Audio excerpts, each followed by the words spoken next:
దేవునికి మహిమ కలుగునుగాక. ఈ సాయంకాల సమయంలో మహోన్నతుడైనటువంటి దేవుడు యవన బిడ్డలందరినీ కూడా చేకూర్చి తన పరిశుద్ధమైనటువంటి మాటల్ని తెలియచేయటానికి దేవుడు నన్ను సిద్ధపరిచి ఉన్నాడు. ఈరోజు మనము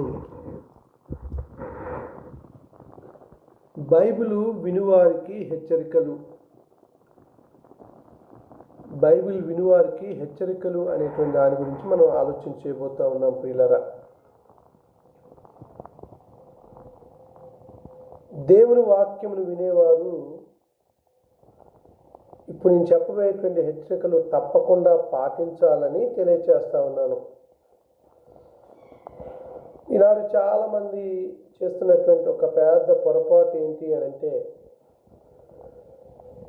అనేక మంది బోధకులు టీవీల్లో, రేడియోల్లో దేవుని వాక్యాన్ని ప్రకటిస్తూ ఉన్నారు. అవునా కదా? అయితే ఆ బోధించేటువంటి బోధ మొత్తం కూడా వాక్యానుసారంగా బోధిస్తున్నారా, లేఖనానుసారంగా బోధిస్తున్నారా అనేటువంటి దాన్ని ప్రతి ఒక్కరు కూడా ఆలోచనలు తీసుకోవాలి. అందుకోసమే దేవుని వాక్యాన్ని వినేవారు తప్పకుండా పాటించవలసినటువంటి మొట్టమొదటి సూత్రం ఏంటి అంటే, బోధకులను పరీక్షించాలి. We must examine to preachers or pastors. దేవుని వాక్యం ఇలా తెలియజేస్తుందిరా. మత్తయి సువార్త 7వ అధ్యాయము 15 నుంచి 20 వచనాలు మనం గమనిస్తున్నప్పుడు, మత్తయి సువార్త 7వ అధ్యాయం 15 నుంచి 20 వచనాల్లో యేసుక్రీస్తు వారు కొండ మీద తన ప్రసంగం ద్వారా కొనసాగిస్తుంటాడు. 5వ అధ్యాయం, 6వ అధ్యాయం, 7వ అధ్యాయం, 8. ఇక్కడ 15 నుంచి 20 వచనాలు మనం చూసినప్పుడు బోధకు యొక్క జీవితమును, వారు చేసేటువంటి క్రియలను చూసి తెలుసుకోవాలి. చూద్దామా? మత్తయి సువార్త 15వ వచనం చూడండి. 7వ అధ్యాయం 15వ వచనంలో, అబద్ధ ప్రవక్తల గురించి జాగ్రత్త పడుడి, వారు గొర్రెల చర్మములు వేసుకుని మీ వద్దకు వత్తురు, కానీ లోపల వారు క్రూరమైన తోడేళ్ళు. వారి ఫలము వలన మీరు వాటిని తెలుసుకొందురు. ముండ్ల పొదలను ద్రాక్ష పనులను, పల్లేరు చెట్లను అంజూరపు పనులనైను కొయ్దురా. అలాగుననే ప్రతి మంచి చెట్టు మంచి ఫలములు ఫలించును, పనికిమాలిన చెట్టు కాని ఫలములు ఫలించును. మంచి చెట్లు కాని ఫలములను ఫలింపనేరదు, పనికిమాలిన చెట్లు మంచి ఫలములు ఫలింపనేరదు. మంచి ఫలములు ఫలింపని ప్రతి చెట్టు నరకములో నరకబడి అగ్నిలో వేయబడును. కాబట్టి మీరు వారి ఫలముల వల్ల వారిని తెలుసుకుందురు. పిల్లలారా, ఇక్కడ మనం గమనించినప్పుడు మత్తయి సువార్త 7వ అధ్యాయం 15 నుంచి 20 వచ్చిన భాగాల్లో యేసుక్రీస్తు వారే స్వయంగా చెప్తూ ఉన్నాడు, ఈ భూమి మీద అబద్ధ ప్రవక్తలు ఉన్నారు, జాగ్రత్త అనేటువంటిది. వారి యొక్క స్వభావం ఎలాంటిదంటే, గొర్రెల చర్మం వేసుకుని మీ వద్దకు వస్తారు. అంటే గొర్రెలు చాలా సాధువైనటువంటివి. క్రీస్తు ప్రభువులు కూడా యోహాను గారు ఇదే చెప్తాడు. యోహాను సువార్త 1వ అధ్యాయం 29వ వచనంలో, ఇదిగో లోక పాపములను మోసుకొని పోవు దేవుని గొర్రె పిల్ల అని అంటాడు.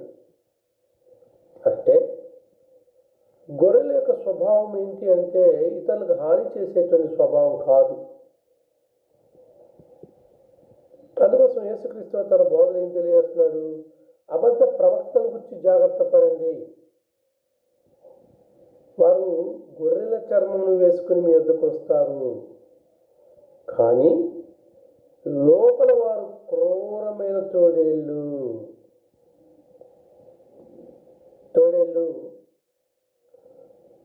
జంగల్లో అంటే అడవిలో తోడేళ్ళు వేటాడేటువంటి విధానాన్ని మనం గమనించినప్పుడు, అవి ఏదైనా ఒక జంతువు ఒంటరిగా ఉన్నప్పుడు తోడేళ్ళని మందగా వెళ్ళి మీద పడతాయి. ఇక్కడ కూడా చూడటానికి దైవజనులే, బోధకులే, సువార్థికులే, పాస్టర్లే, కానీ వారి లోపల అంత క్రూరమైనటువంటి తోడేళ్ళు, అంటే అపవాది యొక్క మనస్సును ఎరిగి కలిగినటువంటి వారు. వారి యొక్క అంతిమ లక్ష్యం ఏంటంటే అబద్ధ బోధలు బోధిస్తూ వారిని నరకానికి తీసుకువెళ్ళటమే వారి యొక్క లక్ష్యము. అపవాది వీటిని వినియోగించుకుంటూ ఉన్నాడు. ఇంకేమన్నాడు? వారి ఫలము వలన మీరు వారిని తెలుసుకొందురు. ముండ్ల పొదలలో ద్రాక్ష పండ్లనైనను పల్లేరు చెట్లను అంజూరపు పండ్లనైనను కొయ్దురా. ప్రశ్నిస్తూ ఉన్నాడు.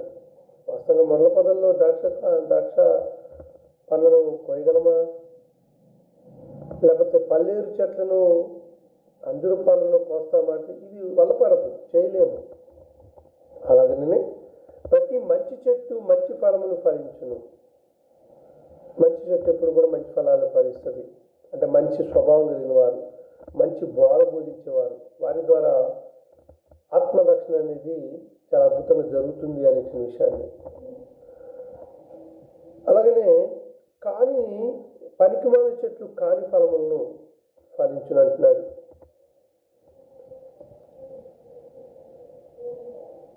మంచి చెట్లు కాని ఫలములు ఫలింపనేరదు, పనికిమాల చెట్లు మంచి ఫలములు ఫలింపనేరదు. మంచి ఫలములు ఫలించని ప్రతి చెట్టు కూడా నరకబడి అగ్నిలో వేయబడును. కాబట్టి మీరు వారి ఫలముల వలన వారిని తెలుసుకుందరు అని చెప్పేసి అంటున్నారు. ఇక్కడ వారికి స్వభావం ఎలాంటిది అంటే వారు గొర్రెల చర్మంను వేసుకొని వస్తారు, లోపల క్రూరమైనటువంటి తోడేళ్ళు అంటున్నారు. అంటే వారి క్రియలను బట్టి వారి బోధ ఏంటి, వారి యొక్క ఉద్దేశం ఏంటి అనేటువంటి మనం తెలుసుకుంటాము. ఇంకా బోధకులను పరీక్షించేటువంటి క్రమంలో ప్రియులారా, పేతురు రాసినటువంటి మొదటి పత్రిక వైపు వస్తారండి. పేతురు రాసినటువంటి పత్రిక, రెండవ పత్రిక చూద్దాము.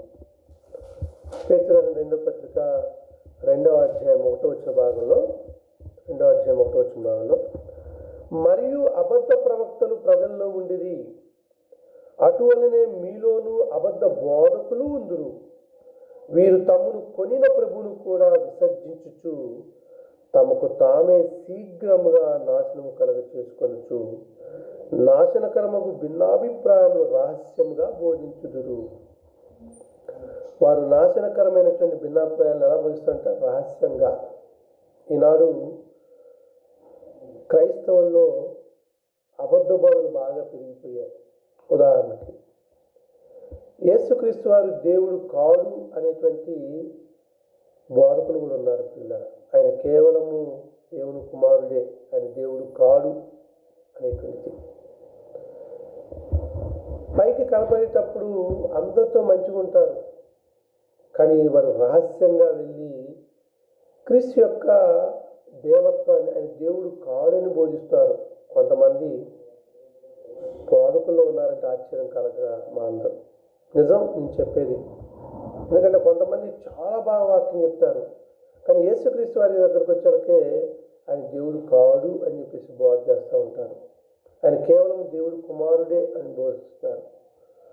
అంటే ఇక్కడ మీకు ఏం గమనిస్తున్నారంటే వీరు బోధల ద్వారా వినేటువంటి వారందరినీ కూడా నాశనకరమైనటువంటి కోపంలోనికి తీసుకువెళ్ళటానికి అపవాది వారిని వాడుకుంటున్నాడు. అందుకోసం అంటున్నాడు, మరియు అబద్ధ ప్రవక్తలను ప్రజల్లో ఉండి అటువలనే మీలోనూ అబద్ధ బోధకులుందురు. వీరు తమ్మును కొనిన ప్రభువును కూడా, తమ్మును కొనిన ప్రభు ఎట కొన్నాడు మనందరూ తెలుసు. క్రీస్తు యొక్క రక్తం చేత ప్రతి ఒక్కరిని కొన్నారు యేసుక్రీస్తు వారు. తమ్మును కొనిన ప్రభువును కూడా విసర్జించుచు తమకు తామే శీఘ్రముగా నాశనము కలగ చేయొచ్చు నాశనకరముకు భిన్నాభిప్రాయాలను రహస్యంగా బోధిస్తూ ఉన్నారు. చాప కింద నీళ్ళలాగా ఒక గుంపు ఉంది ప్రియులారా. ఈ గుంపు బయటికి వెళ్తే వాళ్ళు బహాటంగా చెప్పడానికి ఇష్టపడరు, కానీ రహస్యంగా క్రీస్తు ప్రభువు దేవుడు కాడు అని చెప్పి బోధ చేస్తున్నారు. జాగ్రత్త. అందుకోసం అంటున్నాడు, ఖచ్చితంగా వారి యొక్క బోధను మనం పరీక్షించాలి. ఎందుకంటే వారు రహస్యంగా బోధ చేస్తారు. గొర్రెల చర్మం వేసుకుంటారు, కానీ వారి హృదయం ఎలా ఉందంటే క్రూరమైనటువంటి తోడేల యొక్క మనస్తత్వం. కాబట్టి మీరేం చేయాలి? అలాంటి వారిని పరీక్షించాలి. ఒకవేళ పరీక్షించకపోతే నష్టం ఏముందంటే ఉంది. ఏంటో నష్టము? ఒకసారి తీతు రాసిన పత్రిక రండి. తీతు రాసినటువంటి పత్రిక 1వ అధ్యాయం 10-11 వచనాలు చూద్దాము. అపోస్తలుడైన పౌలు తీతుకు రాసిన పత్రిక 1వ అధ్యాయము 10-11 వచనాల్లో ఈడంటున్నాడు, అనేకులు విశేషముగా సున్నతి సంబంధులను, అవిధేయులను, వదరుబోతులను, మోసపుచ్చువారనే ఉన్నారు. వారి నోళ్ళు మూయింపవలెను. అట్టివారు ఉపదేశింపకూడిన వాటిని దుర్లాభము కొరకు ఉపదేశించుచు,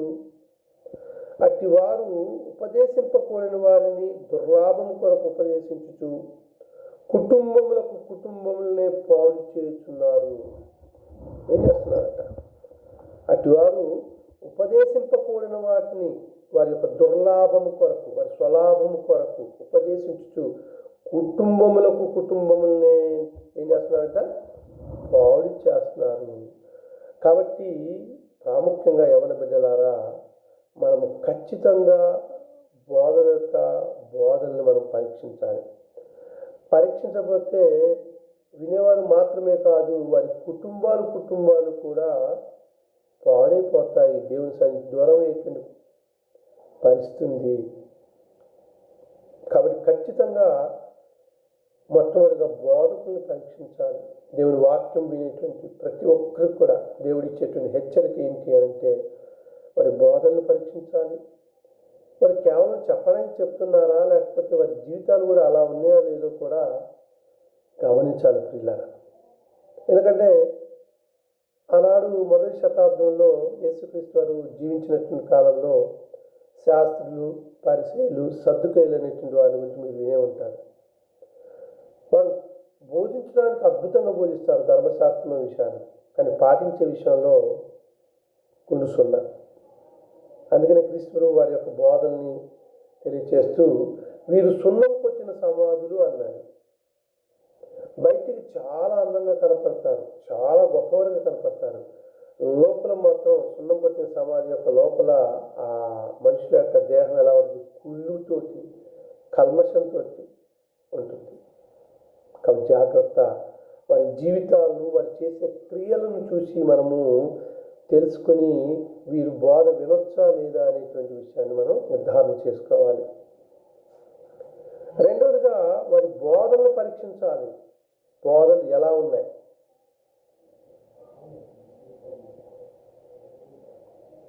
వారి బోధనలు పరీక్షించాలంటే ఎలా పరీక్షించాలి? ఉదాహరణకి పూర్వకాలపు క్రైస్తవులు పౌలు, సీల అనేటువంటి గొప్ప దైవజనులు సమాజ మందిరాల్లో వెళ్ళి ప్రకటిస్తున్నప్పుడు వారు చెప్పేటువంటి దేవుని మాటలు అలా ఉన్నాయా లేవా అని పరీక్షించిన సందర్భాన్ని గుర్తు చేస్తాను. రండి, అపోస్తుల కార్యములు 17వ అధ్యాయంలోకి మన బైబిల్ చెప్తున్నట్లయితే, అపోస్తుల కార్యములు 17వ అధ్యాయం 10 నుంచి 17 వచనాలకు మనం చూద్దాము. మన పూర్వీకులైనటువంటి వారు లేదా మొదటి శతాబ్దంలో ఉన్నటువంటి క్రైస్తవులు ఎవరు ఏం చెప్పినా కానీ చాలా జాగ్రత్తగా ఆలకించి పరీక్షించేవారు. 10వ వచనంలో, వెంటనే సహోదరులు రాత్రివేళ పౌలును, సీలయను బెరకు పంపించిరి. పౌలు, సీల. పౌలు ఎవరో తెలుసుగమ్మా? ఆయన ధర్మశాస్త్ర ఉపదేశకుడు, యెహోవాయే దేవుడని నమ్మినటువంటి వాడు. గమలీయేలు పాదాల యొద్ద ధర్మశాస్త్రాన్ని అవపాసన పట్టాడు, నేర్చుకున్నాడు. పరిసయ్య సంతకు చెందినటువంటి వాడు.